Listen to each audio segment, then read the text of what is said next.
சுரா guide TNPSC போட்டித் தேர்வுக்கான புதிய பதிப்பு. Latest new question paper pattern அடிப்படையில் உருவாக்கப்பட்ட ஒரே கைடு. Sura's TNPSC guide. எளிய முறையில் டிஎன்பிஎஸ்சி தேர்வில் வெற்றி பெற சுராஸ் கைடு தான் ஒன்லி சாய்ஸ். தற்போது அனைத்து புத்தக கடை மற்றும் புத்தக கண்காட்சிகளிலும் கிடைக்கும். Wow, onion dosa. My choice is always onion dosa. Vegetable dosa. It's my choice. Podi dosa. My choice is podi dosa. Wow, masala dosa.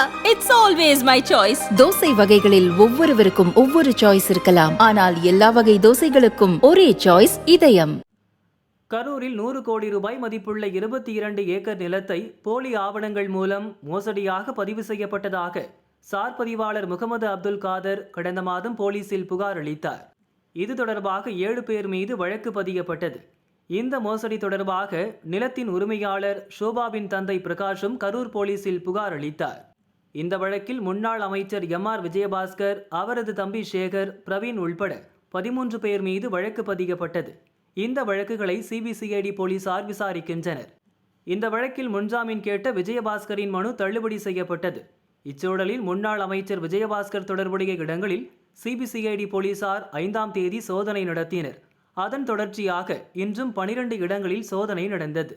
கரூரில் பெரியாண்டாங்கோவில் பகுதியில் உள்ள எம்.ஆர். விஜயபாஸ்கர் வீடு, தம்பி சேகர் வீடு, அவர்களது நெசவு தறிக்கூடம், பெட்ரோல் பங்க், விஜயபாஸ்கரின் முன்னாள் நேர்முக உதவியாளர் கார்த்திக் வீடு, உறவினர் ராஜேந்திரன் வீடு மற்றும் ட்ரஸ்ட் அலுவலகம் உள்ளிட்ட 12 இடங்களில் சோதனை நடந்தது.